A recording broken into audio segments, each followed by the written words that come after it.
IND24 के विशेष कार्यक्रम सवाल दर सवाल में आपका स्वागत है। आज चर्चा होगी मोहन खेड़ा के मंथन पर। हमारे साथ बीजेपी के वरिष्ठ नेता, युवा नेता, ऊर्जावान नेता या कहें प्रवक्ता रजनीश अग्रवाल जी इस चर्चा में मौजूद हैं और हमारे सहयोगी और हमारे वरिष्ठ सहयोगी प्रकाश भटनागर जी जो वरिष्ठ पत्रकार हैं इस चर्चा में हिस्सा ले रहे हैं। तो सबसे पहले हम रजनीश जी आपसे हम ये जानना चाहते हैं कि मुख्यमंत्री का ये बयान पार्टी के उस फोरम पर जिसको आप कार्य समिति कहते हैं, जिसकी संख्या कुछ ज़्यादा ही बढ़ गई है इस बार, अगर मुख्यमंत्री ये कहते हैं कि मुझे लूज मोशन हो रहा है, मेरा स्वास्थ्य खराब है और अगर मैं बैठक में यहाँ 2 दिन रह सकता हूँ तो मंत्री कहाँ गायब हैं, ऐसे मंत्रियों से इस्तीफे ले लिए जाएंगे।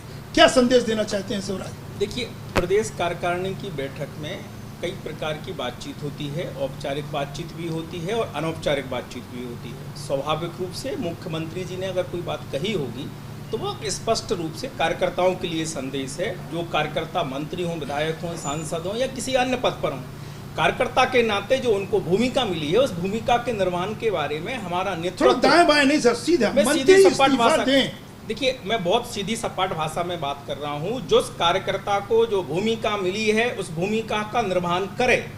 अगर वो भूमिका का निर्वहन नहीं करता है तो स्वाभाविक रूप से संगठन का अधिकार तो मुख्यमंत्री के पास है मंत्रियों से इस्तीफा लेने का, इस्तीफा मांगने का नहीं। इस्तीफा लेने का अधिकार मुख्यमंत्री के पास सुरक्षित है। मुख्यमंत्री को उनसे इस्तीफा ले लेना चाहिए, बर्खास्त कर देना चाहिए, मंत्रिमंडल से बाहर का रास्ता दिखा देना चाहिए। लेकिन मुझे लगता है कि मुख्यमंत्री यहाँ भी प्रेजुडिस है कुछ मंत्रियों को लेकर। प्रकाश जी, इस्तीफे की जब बात आपने कहा कि वाकई में मुख्यमंत्री का विशेषाधिकार है, नंद कुमार सिंह चौहान या दूसरे नेता संगठन के ये हमेशा कहते रहे, लेकिन एक इस्तीफा मुख्यमंत्री ने रात को 1:30 बजे विजय साय का लिया था। तब प्रदेश अध्यक्ष नरेंद्र सिंह तोमर थे। रात को 1:30 बजे जाकर के इस्तीफा सीएम हाउस में होता है, वो संगठन का दबदबा था। नरेंद्र सिंह जी ने कोई पहल की थी या शिवराज जी के एजेंडे को आगे बढ़ाया था? नंद कुमार सिंह चौहान की भूमिका क्या हो जाती है ऐसे में? देखिए, उसका विजय शाह के इस्तीफे का एक कारण था और उससे पहले जिन मंत्रियों के इस्तीफे हुए वो मुझे लगता है कि भारतीय जनता पार्टी में कमज़ोर वर्ग से आते थे, जिन पे नेतृत्व ने दादागिरी के साथ में इस्तीफे ले लिए। लेकिन जो दमदार मंत्री हैं, जो दमदार मंत्री कहलाते हैं, उनमें से आज तक किसी एक का इस्तीफा शिवराज सिंह चौहान नहीं ले पाए। विजय शाह वाला मसला बहुत अलग था। सीधा उनकी धर्मपत्नी पे कोई कमेंट किया था उन्होंने किसी कार्यक्रम में और उसके आधार पे उनका इस्तीफा लिया गया था, लेकिन उतनी ही जल्दी विजय शाह ने वापसी कर ली। लेकिन तो रणजीत जी, एक इस्तीफा और अनूप मिश्रा का हुआ था, ऐसे ही कार्यकारिणी थी, वहाँ मुझे लगता है अनंत कुमार जी थे। देखो राकेश जी, प्रकाश जी वरिष्ठ पत्रकार हैं। भारतीय जनता पार्टी को इन्होंने बहुत अच्छे से करीब से देखा है। निश्चित तौर पर ये दबंग और गैर दबंग और कमजोर में विश्लेषण करेंगे तो मुझे लगता है खुद उलझ जाएंगे, क्योंकि भारतीय जनता पार्टी ने जिस प्रकार का एक मार्ग अपनाया है, जिस प्रकार की शुचिता और सादगी की राजनीति स्थापित की है, जिस प्रकार की पारदर्शिता और प्रामाणिकता के साथ आगे बढ़ी है, मुख्यमंत्री को कोई मंत्री पसंद नहीं तो इस्तीफा लेने का अधिकार तो उनके पास है या नहीं? नहीं, इस्तीफा लेने का अधिकार स्वाभाविक, मतलब वो गंभीर बात नहीं कही, आप कह रहे हो गंभीरता से मतलब वो क्या कहा क्या नहीं कहा वो कार्यकारिणी के लिए था, कार्यकारिणी के बीच में था, वो आप उसका विश्लेषण करते रहिए। हम तो मैं बहुत स्पष्ट कह रहा हूं कि इसमें कोई भेदभाव नहीं होता। इसी हमारे रिजिम में 2003 की सरकार बनने के बाद में जो दबंग भी कहे जाते हैं, जो वरिष्ठ भी कहे जाते हैं, जो समझदार भी कहे जाते हैं, जो अनुभवी कहे जाते हैं, ऐसे मंत्रियों ने भी किसी ना किसी कारण से इस्तीफा देकर आप बाबूलाल गौर की बात कर रहे हैं, सरताज सिंह की बात कर रहे हैं, आपने अनूप मिश्रा जी का नाम लिया, आपने अजय बिश्नोई जी के बारे में कहा, आपने बाबूलाल गौर जी के बारे में कहा, आपने सरताज जी के बारे में कहा। ये वो लोग हैं जो वर्षों से तपे तपाए लोग हैं, अनुभवी लोग हैं, जिनके कारण भी भारतीय जनता पार्टी आगे बढ़ी चली है। इस्तीफा सीधा शिवराज सिंह चौहान नहीं ले पाए, उसके लिए बहुत प्रयास करने पड़े। सरताज सिंह जी के लिए विनय सहस्त्रबुद्धे को लेने की चर्चा नहीं कर रहे हैं। बाबूलाल गौर के इस्तीफे के लिए विनय सहस्त्रबुद्धे को मुख्यमंत्री के नाते सीधे सीधे शिवराज सिंह चौहान ने किसी मंत्री से, सीधे दमदार मंत्री से कहा कि भाई इस्तीफा दे दो इस बारे में, या अभी उन्होंने जो कहा मुझे लगता है उनका टारगेट के मंत्री थे। गोपाल भार्गव वहां नहीं गए तो मुझे लगता है कि गोपाल भार्गव से संतुष्ट नहीं है। यशोधरा राजे सिंधिया दूसरे दिन चली गई वहां से, हो सकता है वो उनसे संतुष्ट नहीं है। विजय शाह अनुपस्थित थे, लेकिन उन्होंने कुछ मंत्रियों का नाम लेके बताया कि ये मंत्री, और जो मंत्रियों के उन्होंने नाम लिए वो सब मुख्यमंत्री के गुड बुक वाले मंत्री हैं। तो मुझे लगता है कि जिन मंत्रियों को शिवराज सिंह चौहान पसंद नहीं करते उन्हें अपने मंत्रिमंडल से बाहर का एक बात आप समझने की है, आप दोनों भारतीय जनता पार्टी को करीब से जानते हैं। निश्चित रूप से मुख्यमंत्री जी को सारे अधिकार मंत्रिमंडल के बारे में होते हैं, संवैधानिक तौर पर भी होते हैं और नेता के बतौर भी हैं। वो हमारे सबसे बड़े नेता हैं, सर्वमान्य नेता हैं, इसमें कोई दो मत नहीं। किसी को अगर कोई गलतफहमी है तो वो उसका नहीं, वो स्वीकार नेता है, एक बात, लेकिन इसके बावजूद भी मुख्यमंत्री शिवराज सिंह चौहान जी का जो स्वभाव, वो कोई भी निर्णय करते हैं तो संगठन को बात मुख्यमंत्री जी के स्वभाव की बोलता हूं मैं, के नेताओं से रजनीश जी मैं अभी नेताओं के बतौर मंत्रियों के इस्तीफा लेने या नहीं लेने का सवाल नहीं है। सवाल कार्यकारिणी के लेकर जो आंतरिक संवाद हुआ है उसको लेकर मैं एक चीज बोलता हूँ आपको, कार्यकारिणी में हर बार होती है। एक चीज राकेश जी मैं बोलता हूँ कि शिवराज सिंह जी के स्वभाव की बात की, बहुत ही सहज सरल और सादगीपूर्ण और स्वाभाविक गुण है उनके अंदर, उनकी सादगी, विनम्रता। लेकिन पिछली कुछ समय से वो जिस तेवर में बात कर रहे हैं, जिस तेवर में उन्होंने मुख्यमंत्रियों के इस्तीफे की बात की है कि बाहर चले जाएं, तो बाहर चले जाए नहीं, बाहर का रास्ता तो शिवराज सिंह चौहान दिखा सकते हैं। जिस तरह से उन्होंने अभी हाल अधिकारियों के मीट में बोला था, अधिकारियों पे तंज कसे थे, वो तंज कसने की जरूरत शिवराज सिंह चौहान को नहीं है। शिवराज सिंह चौहान को सीधे कार्रवाई करने का अधिकार है। तो मुझे लगता है कि उन्हें कार्रवाई करना चाहिए, जहां उन्हें लगता है कि गलत हो रहा है वहां मुख्यमंत्री को कार्रवाई करना चाहिए, सख्त संदेश देना चाहिए। लेकिन अपने स्वभाव के अनुरूप सिर्फ बोलते हैं, करते नहीं है, और इसलिए उनके ऊपर ये आरोप भी लगता है कि प्रशासन ने उनकी पकड़ ढीली है। रजनीश जी, मंत्रिमंडल में भी उनकी पकड़ ढीली है। एक बयान की बात तो सिविल सर्विस डे पर जो मुख्यमंत्री ने अधिकारियों से कहा कि अपने आप को भगवान समझते मिलते नहीं है वो, और उसके पहले दो बयान और हैं। वेंकैया नायडू भोपाल में कहते हैं कि घोषणाएं करना आसान है, पूरा करना कठिन है, इसका। और इसके बाद अमित शाह आकर कहते हैं कि ये मोक्षदायिनी, नर्मदा जीवनदायिनी नहीं मोक्षदायिनी, और एक से ज़्यादा 21 नदियों का काम जो किया है वो नरेंद्र मोदी कर चुके हैं। तो क्या मुख्यमंत्री वल्लभ भवन में बैठकर ये काम नहीं कर सकते थे जो यात्रा निकाली गई है? और ये नेताओं के जो बयान है उसके बाद मुख्यमंत्री का मंत्रियों पर लगाम कसा जाना, इसको किस रूप में देख रहे हैं? देखिए, नरेंद्र मोदी जी नेता हैं, अगुवा हैं, उन्होंने अपना एक आदर्श स्थापित किया है, इसीलिए बाकी नेता भी उन आदर्शों के साथ में चल रहे हैं। वो प्रेरणा के केंद्र है, इसमें कोई दो मत नहीं, किसी को इस बारे में कोई संदेह भी भारतीय जनता पार्टी के भीतर नहीं है। मुख्यमंत्री शिवराज सिंह चौहान जी ने जो यात्रा निकाली है वो जन जागरण की है, चेतना की है। अगर वो यात्रा नहीं निकलती तो क्या एक दिन में 12 करोड़ पौधे रोपे जा सकते थे? उनकी रखवाली का जिम्मा जनता उठा सकती थी। जनता की भागीदारी से काम करने का अभियान कोई देश में उदाहरण हो तो मुझे बताइए। एक साथ एक दिन 2 जुलाई को 6 करोड़ पौधे, फिर उसके बाद में 6 करोड़ पौधे, और उनकी रखवाली का जिम्मा। एक सेकंड रजनीश जी, पौधे लगने हैं अभी जुलाई में, एक सेकंड राकेश जी, पौधे लगने हैं जुलाई में, और जुलाई का समय भारी बरसात का होगा। नर्मदा में बाढ़ आती, नर्मदा के तटों के ऊपर पौधे लगाए जाने की बात चर्चा चल रही है। मुझे समझ में नहीं आ रहा है कि गणित क्या है। नर्मदा के किनारे जब नर्मदा अपने तटों पे फैलती है तब कौन से पौधे सुरक्षित रहेंगे? चलिए, वो विषय से थोड़ा भटक रहे, लेकिन प्रकाश जी हम ये जानना चाहते हैं कि रजनीश जी ने इशारा किया है कि संगठन सर्वोपरि है। शिवराज ने बात जरूर कही है, लेकिन क्या ये मान के चलें जो ये रजनीश जी कहना चाहते हैं कि अब नंद कुमार सिंह चौहान एक्शन लेंगे? इस बीजेपी कार्यालय में जो मंत्री कभी कभार आते हैं वो आएंगे, उनको हिदायत दी जाएगी, उनसे सफाई मांगी जाएगी कि वो कितने लोग थे, क्यों नहीं आए, क्यों चले गए, और मुख्यमंत्री की बात को आखिर नीचे तक उसको किस रूप में परिणति देखते हैं आप? देखिए राकेश जी, भारतीय जनता पार्टी में संगठन सर्वोपरि है, इसमें कोई दो राय नहीं। संगठन बहुत मजबूत है, और संगठन के कारण ही भारतीय जनता पार्टी का जो व्यापक स्वरूप है वो संगठन के कार्य प्रणाली के कारण ही है। लेकिन मुझे लगता है कि नंद कुमार सिंह चौहान क्या करेंगे, तो नंद कुमार सिंह चौहान उस संगठन के प्रभावशाली अध्यक्ष के तौर पे उभर कर सामने नहीं आए।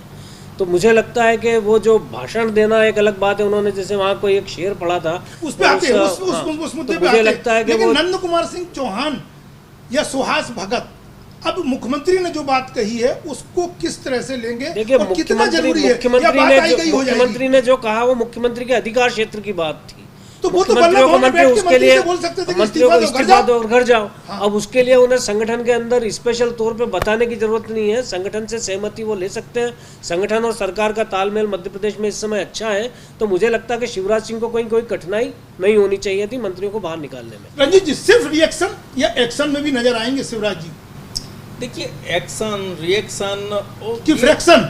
No fraction. वो भारतीय जनता पार्टी में आइडिया फॉर एक्शन, और एक्शन पर रिएक्शन तो दूसरे लोग करते हैं जो नकारात्मक राजनीति करते हैं। भारतीय जनता पार्टी में बहुत स्पष्ट तौर पर संगठन सर्वोपरि है। लेकिन क्या भारतीय जनता पार्टी में भी नकारात्मक राजनीति करने वाले लोग हावी हैं? जिसको जो भूमिका मिली है वो उसको निर्वाह करें। रजनीश जी, भारतीय जनता पार्टी में भी नकारात्मक काम करने वाले लोग हावी हैं। अभी आज प्रदेश अध्यक्ष ने जो अपने भाषण में कुछ संकेत दिए, उससे ऐसा लगता है? देखिए, मुझे बिल्कुल नहीं लगता। अमित शाह क्या नकारात्मक राजनीति करते हैं? नंद कुमार सिंह चौहान जी क्या नकारात्मक? ये नंद कुमार सिंह जी नहीं कहा है। नरेंद्र मोदी जी क्या नकारात्मक राजनीति करते हैं? तो नंद कुमार सिंह चौहान जी ने नकारात्मक राजनीति नहीं करते। क्या सुहास भगत जी नहीं, वो नहीं करते, लेकिन उन्होंने इशारा किया। पदाधिकारी नकारात्मक सक्षम नहीं है, तो क्या नंद कुमार सिंह चौहान एक्शन में नजर आएंगे? इस बीजेपी कार्यालय में जहां आप हम बैठे हैं, क्या मंत्री आएंगे, उनसे कोई सफाई मांगी जाएगी, या फिर बात आई गई हो गई है सिर्फ कार्यकर्ताओं को दिखाने और मंत्रियों को चमकाने के लिए? मैंने आपसे कहा, ये हमारे आंतरिक संवाद का मसला है और संगठन की प्रक्रिया आंतरिक संवाद के माध्यम से निपटती है। मुझे कोई जरूरत नहीं लगती कि इस बारे में कोई चर्चा आप किसी मीडिया के माध्यम से हम कार्यकर्ताओं से करें, हमारा संगठन कार्यकर्ताओं से करें। किसके साथ में किस भूमिका पर कैसा संवाद करना है, हमारा संगठन का नेतृत्व, हमारा सरकार का नेतृत्व बखूबी जानता है। परंपराएं हमने स्थापित, लेकिन मीडिया में जो खबरें आई है, ये भारतीय जनता पार्टी जानती है। रजनीश जी, मीडिया में जो खबरें आई है, वो आग लगी होगी तो कहीं ना कहीं धुआं आया होगा। आपने ठीक है मीडिया को अलाउ नहीं किया, लेकिन खबरें जब बाहर आती है, खबरें जब बाहर आती है, आप बुझा तो दो। ये कोई मामूली बात नहीं कि आज अखबारों के पन्ने रंगे पड़े हैं कि मुख्यमंत्री कह रहे हैं कि इस्तीफे दो। दिल्ली की भी नजर है मध्य प्रदेश पर। हमारे मुख्यमंत्री जी के दिल में आग है, वो आग है 7.5 करोड़ जनता को विकास की ओर ले जाने की। वो आग है मध्य प्रदेश को विकसित राज्य बनाने की। इसमें जिसकी जो भूमिका बनेगी, वो भूमिका का निर्वहन करना पड़ेगा। हम इस मुद्दे पे ये जानना चाहते हैं, जो व्यवस्था होती है, जो मंत्री नहीं आए, जिन्होंने सफाई दी है, वो किसकी अनुमति लेके जाते हैं? कोई कह रहा है हमने मुख्यमंत्री को बताया, कोई कह रहा है प्रदेश अध्यक्ष को बताया, कोई कह रहा है संगठन महामंत्री को बता गए। तो वहां पे बाकायदा ये जानकारी होती तो मुख्यमंत्री कहते नहीं कि क्यों गए ये लोग। देखिए राकेश जी, मैंने बार बार मैं कह रहा हूँ, मेरे कार्यकारिणी का मसला है, आंतरिक संवाद का मसला है, आंतरिक प्रक्रिया का मसला है। लेकिन संगठन के मसले में स्वाभाविक रूप से प्रदेश अध्यक्ष, प्रदेश के संगठन महामंत्री जी उत्तरदायी होते हैं और वो अपना संवाद, अपनी जो मतलब अब केंद्र मुख्यमंत्री ने जो कहा है वो नंदू भैया के हाथ में नहीं, अब फैसला संगठन महामंत्री को करना है, अनुमति उनसे लेकर ही जाएंगे। देखिए, मैंने कहा, मैं इस बारे में बहुत स्पष्ट कह चुका हूँ, ये हमारी आंतरिक प्रक्रिया का मसला है। हमें किससे कैसे संवाद सर, ये तो नहीं लगता कि मुख्यमंत्री को किसी ने बता दिया, किसी ने प्रदेश अध्यक्ष को बता दिया और चले गए, कोई कारण, लेकिन संगठन महामंत्री को कोई तवज्जो नहीं मिल रही। मुख्यमंत्री, प्रदेश अध्यक्ष और संगठन महामंत्री तीनों ही महत्वपूर्ण हैं भारतीय जनता पार्टी में। तालमेल का अभाव है। तीनों में से किसी को भी सूचना दी जाती तो मुझे लगता है कि वो तीनों की एक दूसरे को पता होती। तो मुख्यमंत्री ये बात नहीं बोलते, लेकिन मुख्यमंत्री, मुझे लगता है कि शायद जो लोग अनुपस्थित रहे उन्होंने किसी को सूचना देना भी जरूरी नहीं समझा। लेकिन सवाल ये कि भारतीय जनता पार्टी क्या उनके खिलाफ कोई कार्रवाई कर पाएगी? प्रकाश जी ने जो सवाल खड़ा किया, इन तीनों में परस्पर समन्वय नहीं है। अगर होता तो मुख्यमंत्री ये बात नहीं कहते।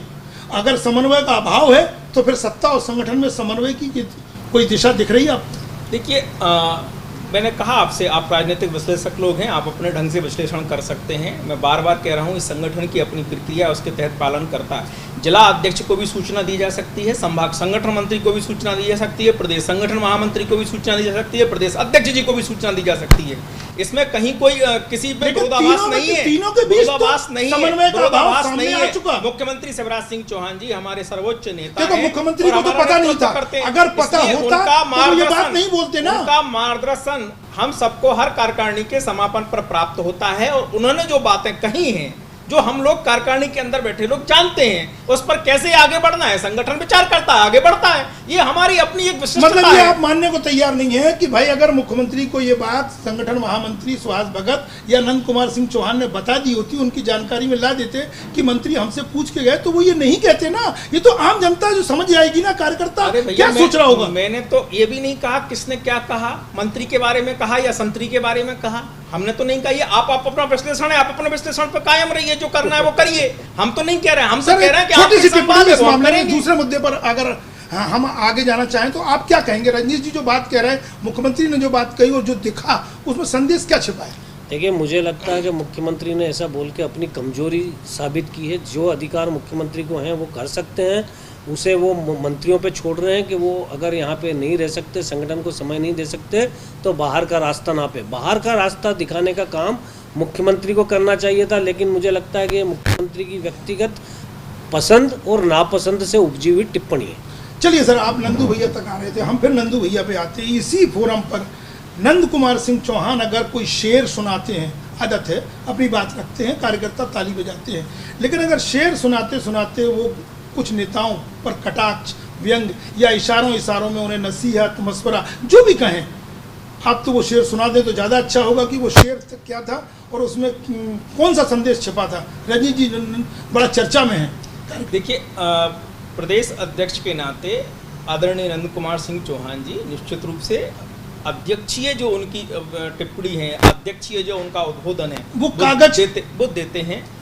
शेरो शायरी नंदू भैया, मर्म क्या है नंदू भैया का स्वभाव है, इसलिए मर्म केवल संगठन के लिए है, मर्म केवल कार्यकर्ताओं के लिए है, मर्म केवल मध्य प्रदेश के लिए। सर वो शेर मुझे है, देखिए मुझे शेर तो याद नहीं, लेकिन मुझे शेर पढ़ा है और मुझे लगता है कि वो कुछ नेताओं को टारगेट करके, जिनके ऊपर नंदू भैया का कोई दबाव नहीं बन सकता, जो राष्ट्रीय स्तर के पदाधिकारी हैं, जो राष्ट्रीय स्तर पे जिम्मेदारी संभाल रहे हैं, मुझे लगता है कि उनके ऊपर उन्होंने तंज के साथ जो ट्वीट करते हैं। मध्य प्रदेश के अंदर लोग जानते हैं कि ट्वीट पे सबसे ज़्यादा सक्रिय कौन है, कैलाश विजयवर्गीय हैं, प्रहलाद पटेल है, कुछ लोग और हैं।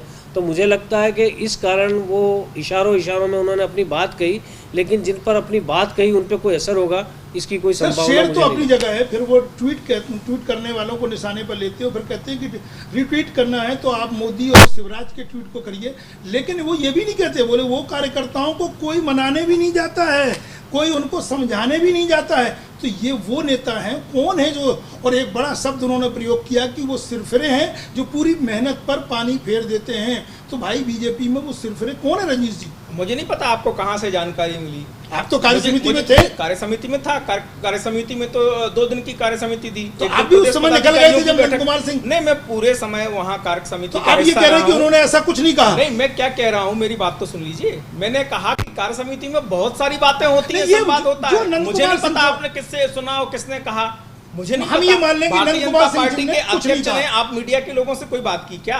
भारतीय जनता पार्टी के अध्यक्ष ने कोई प्रेस विज्ञप्ति जारी करके कोई अपनी बात कही कि कोई बयान जारी किया? चलिए मान लेते हैं न शेर हुआ न ट्वीट की बात हुई। इस देश में, इस मध्य प्रदेश में नकारात्मक राजनीति करने वाले जो कांग्रेस के नेता हैं वो आइसोलेटेड हुए हैं। नकारात्मक राजनीति करने वाले चाहे दिग्विजय सिंह जी हो, चाहे ज्योतिरादित्य सिंधिया जी हो, चाहे अजय सिंह जी हो, चाहे अरुण यादव जी हो, जिस प्रकार की राजनीति कर रहे हैं वो जनता ने उनको किनारे किया हुआ है। और लगातार दिग्विजय सिंह जी के क्या हाल है नकारात्मक राजनीति करने के? दिग्विजय सिंह नहीं, बीजेपी के वो पता है। वो भारतीय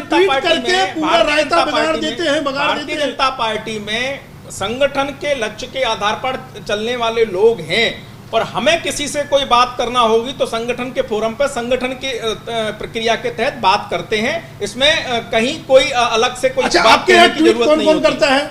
सब करते हैं। वो कौन से ट्वीट है चर्चा में है इन दिनों? मैं भी करता हूँ। नहीं, वो कौन से ट्वीट हैं?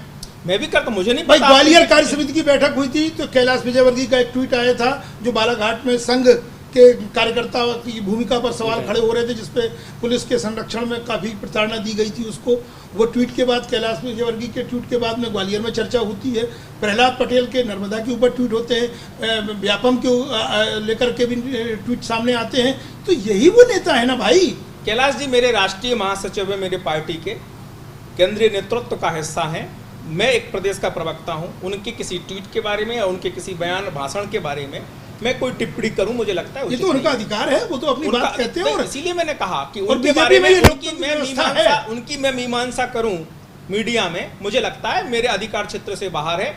मेरे राष्ट्रीय महासचिव में मेरे इतने अधिकार नहीं है। तो नंदू भैया ने मैसेज क्या दिया कार्यकर्ताओं को? चलो ट्वीट की छोड़ो, सिर्फ लोगों की भैया ने मैसेज दिया कि दीनदयाल जन्म शताब्दी वर्ष में हमें हर मतदान केंद्र को मजबूत करना है। हमारे कार्यकर्ता 9000 से ज्यादा नगर केंद्र, ग्राम केंद्र पर संगठन के विस्तार के लिए, मतदान की केंद्र की टोली की मजबूती के लिए विस्तारक के रूप में निकलने वाले मंत्री विधायक रात नहीं गुजारते अपने क्षेत्र में, जिनको जिम्मेदारी दी जाती है, वहां आप 15-15 दिन अमित शाह की तरह या उनकी। देखिए, एक बात बहुत सीधी सपाट है जो मैं बार बार कह रहा हूं, मैं फिर दोहराता हूं आपको। जो संगठन की दी हुई भूमिका का निर्वहन नहीं करेगा वो निश्चित रूप से कहीं ना कहीं संवाद का माध्यम बनेगा और संवाद करके उसकी भूमिका उसको बताई जाएगी। बैठक में एक दिन पहले पदाधिकारियों की बैठक होती है, पूरा कमांड सुहास भगत के हाथ में आता है और इन्होंने भी कहा है कि जो नहीं आएंगे या नहीं आ रहे हैं वो अनुमति संगठन महामंत्री से ली जाती है। क्या आप मानते हैं कि नंदू भैया और शिवराज की जो ट्यूनिंग है, कदम ताल जो चल रहे हैं, उसमें कहीं ना कहीं सुहास भगत अलग हैं और संगठन पर अब धीरे धीरे उनका भी 1 साल पूरा नहीं हुआ, एक कब्जा होता जा रहा है, तो अब वो कहीं ना कहीं उन मंत्रियों के भी सफाई मांगने को मजबूर हो जाएंगे जिनकी ओर इशारा शिवराज का था। तो सुहास भगत के बढ़ते कदम क्या कहेंगे आप? देखिए, सुहास भगत को अभी बहुत लंबा समय नहीं हुआ है बीजेपी में आए हुए। संघ से वो बीजेपी में आए, उन्होंने व्यवस्थाएं यहाँ पे संगठन महामंत्री की संभाली है और मुझे लगता है कि उनकी कार्य प्रणाली कुछ पुराने संगठन मंत्रियों की तरफ जा रही है। बीच में जो संगठन मंत्रियों का दौर आया था उससे हटके भारतीय जनता पार्टी के जो परंपरागत संगठन मंत्री हैं, जो सिर्फ संगठन पे ध्यान देते हैं, प्रवास पे ध्यान देते हैं, कार्यकर्ताओं को जोड़ने पे ध्यान देते हैं, तो मुझे लगता है धीरे धीरे वो उस प्रक्रिया में आगे बढ़ रहे हैं और वो अपना नियंत्रण बहुत बेहतर तरीके से भविष्य में भारतीय जनता पार्टी पे दिखाएंगे। जैसा कि वो उस मुद्दे पर सामने आया, 2-3 बातें मैं बीच में बोलूंगा। एक बात तो जो संगठन महामंत्री जी का आग्रह उन्होंने रखा, वो आज 9000 से ज़्यादा पूर्णकालिक निकल रहे हैं 7 दिन के लिए। 25 दिसंबर से 12 जनवरी के बीच में भी हर मतदान केंद्र 68,000 मतदान केंद्र लगभग हैं, वहाँ भी 25 दिसंबर से 12 जनवरी तक पूर्णकालिक निकलेंगे। हमारे संगठन महामंत्री जी का स्पष्ट मार्गदर्शन इसी को लेके है, पूरी तैयारी इसी को लेके है। वो आग्रह कर रहे हैं कार्यकर्ता जो मतदान केंद्र पर बैठता है उसकी संभाल, उसके मन की चिंता, कार्यकर्ता का मन ठीक रहे उसकी चिंता करने का एक बात। दूसरी बात, इस पार्टी का राष्ट्रीय अध्यक्ष 95 दिन इस मध्य प्रदेश समेत सभी राज्यों के दौरा कर रहा है, मतदान केंद्र की टोली पे वो रुक रहा है, तो पर कोई कारण नहीं कि बीच के बच्चे जो कार्यकर्ता हैं, चाहे वो किसी भूमिका में हो, लगने वाले प्रदेश पदाधिकारी हो, मंत्री हो, विधायक हो, सांसद हो, वो हीला हवाली करें, वो अपनी भूमिका का निर्माण ना करें, इसमें कोई कारण ही नहीं बचता। खेड़ा में एक बात और सामने आती है, जो पहले पचमढ़ी में शिवराज जी कहते हैं कि ज्योतिरादित्य सिंधिया से सीखो कि वो लोकार्पण करके विकास के श्रेय कैसे बटोर ले जाते हैं, ये उन्होंने अपने मंत्रियों को बताया। उसके बाद में सिंधिया को लेकर के अटेर चुनाव के दौरान वो पूरे सिंधिया घराने पर हमला करते हैं। उसके बाद नरेंद्र मोदी ज्योतिरादित्य की मौजूदगी में सिंधिया घराने की क्लीन चिट देते हैं। एक बार फिर अब शिवराज सिंह चौहान ने सिंधिया घराने को निशाने पे लिया है। राजमाता के प्रति उन्होंने आदर के भाव रखे हैं, मास लीडर बता दिया वसुंधरा और यशोधरा को, लेकिन ज्योतिरादित्य को ट्रस्ट के घोटाले में फंसा रहे। सरकार आपकी है 11 साल से। आपको करेक्ट कर दूं, बहुत स्पष्ट तौर पर आप मीडिया के लोगों के पास में माननीय शिवराज जी का भाषण होगा। उन्होंने कहा राजमाता लोक माता थी, वो केवल माधवराव सिंधिया जी की माता नहीं थी, हम भारतीय जनता पार्टी की भी माता ये सफाई थी। एक मिनट पूरी बात कर लेने दीजिए। दूसरी बात, उन्होंने कहा कि वसुंधरा राजे सिंधिया जी या यशोधरा राजे सिंधिया जी एक लोक नेता हैं, और बहुत स्पष्ट तौर पर अगर कोई ये ज्योतिरादित्य सिंधिया को इस घराने से जोड़कर बचाना चाहे, वो आदर के योग्य बन जाए, नहीं हो सकते, वो स्वार्थी हैं। मुझे लगता है कि शिवराज सिंह चौहान सिंधिया जी को स्वाभाविक तौर पे अपना प्रतिद्वंदी मान रहे हैं। मेरी बात तो सुन लीजिए। वो जो सफेद पोस्ट राजनीति करने की कोशिश करते हैं, व्हाइट कॉलर पॉलिटिक्स करने की कोशिश करते हैं ज्योतिरादित्य सिंधिया जी, उनके पीछे सामंतवादी चेहरा है। वो 700-800 एकड़ जमीन का मसला है, अरे ये मुद्दा रजनीश जी, प्रभात जी ने का मसला है, जो जिनके तहत मुख्यमंत्री जी ने इशारा किया। मेरी बात प्रकाश जी, प्रभात जी ने इस मुद्दे को प्रदेश अध्यक्ष रहते उठाया था। उसके बाद भी आपकी सरकार है, उसके पहले भी आपकी सरकार थी, शिवराज भी मुख्यमंत्री बने हुए। एक राजनीतिक मुद्दे के तौर पे आप इसे इस्तेमाल कर रहे हो बनिस्बत के आप कार्रवाई कर सकते हो। क्यों सर, क्यों सिंधिया की 8 से या अटेर की जीत से, एक जीत से क्या होता है सर? क्यों खौफ है? क्या वाकई में खौफ इस बात का है कि कांग्रेस शायद सिंधिया को सामने ला सकती, सिंधिया युवा है, तो मुझे नहीं लगता कि वो शिवराज सिंह चौहान का बड़ा मुकाबला कर सकते हैं। शिवराज सिंह चौहान का जो एटीट्यूड है, उस एटीट्यूड को पाना ज्योतिरादित्य सिंधिया के बस की बात नहीं है। लेकिन एक अनजाना भय शिवराज सिंह चौहान पे क्यों हावी हो रहा है, या वो अपनी गलतियों को सुधार रहे हैं, ये दोनों चीजों में थोड़ा सा समझना पड़ेगा। जो दिग्विजय सिंह जी का व्यवहार मध्य प्रदेश की जनता के साथ में था, उस पर भी आघात राजनीतिक रूप से भारतीय जनता पार्टी ने किया। नहीं, केवल ज्योतिरादित्य को टारगेट करते हैं हम। ऐसा ये मुद्दे पे आइए, अगर ट्रस्ट का घोटाला है तो अभी तक उसको एक्सपोज क्यों नहीं किया? सफेद पोस्ट राजनीति आपने करने का दिग्विजय दम सिंह के भरेगा। खिलाफ ढेर वो सारे कौन आरोप है? लगाए। वो कौन है? कौन लोग हैं? जमीन घोटाला करने वाले कौन लोग जो हैं? एक्शन आपने दिग्विजय सिंह के खिलाफ माध्यम किया, से जमीन वो अचल सिंधिया संपत्ति के बेचने खिलाफ वाले कौन लोग हैं? जो रजनीश जी दिग्विजय सिंह के खिलाफ आपने बहुत आरोप लगाया। चुनाव के 2003 के पहले इस 12-13 सालों की सरकार में आपने दिग्विजय सिंह के खिलाफ किस आरोप में कौन सी कार्रवाई की? कार्रवाई चल रही है ना, 12 सालों में आप कुछ नहीं कर पाए। 12 सालों में वो मानहानि के मुकदमे, वो मानहानि के मुकदमे चल रहे फैसला करेगा, हैं, वो मानहानि के मुकदमे चल रहे हैं। सरकार ने अपने स्तर पे क्या चर्चा को कार्रवाई? विराम दें, जांच चल रही है, केस चर्चा चल रहा को है। विराम दें। सचिन द्विवेदी आयोग बना, उनकी रिपोर्ट पर FIR हुई, वो रजनीश भी जी। मसला चल रहा है। एक अभी नियुक्ति रद्द हुई सुप्रीम कोर्ट के अरे माध्यम भाई से। ठीक है, दिग्विजय सिंह के बाद अब सिंधिया की बारी। कमलनाथ से सॉफ्ट कॉर्नर है, वाकई में बीजेपी में आ रहे हैं। देखिए, एक बात बहुत स्पष्ट है, जो जनता के साथ धोखा करेगा, जो गरीबों का हक मारेगा, जो मध्य प्रदेश की जनता के साथ में जिसने अन्याय किया है, वो कोई हो, उसको बख्शने वाला भारतीय जनता पार्टी की कोई सरकार में नहीं जब है। प्रभात जी ने मुद्दा उठाया था तो पूरी पार्टी एक तरफ चली गई थी, सरकार ने कोई ध्यान नहीं दिया था। प्रदेश अब अगर अध्यक्ष शिवराज ने बोला है तो क्या उम्मीद की प्रदेश जाए? अध्यक्ष के नाते प्रभात जी ने मुद्दा उठाया था, तो मुद्दा आगे बढ़ा है। ठंडे बस्ते में कार्रवाइयां क्यों चली चला हैं। गया? कोई ठंडे बस्ते में नहीं जाता उसे साहब। प्रभात कोई जी ठंडे से बस्ते में बचाव नहीं के जाता। तौर पे शिवराज जी ने इस्तेमाल करने के लिए लिया है। कोई ठंडे बस्ते में नहीं जाता। तो मतलब अब सिंधिया से मुकाबले के लिए पूरी बीजेपी तैयार है।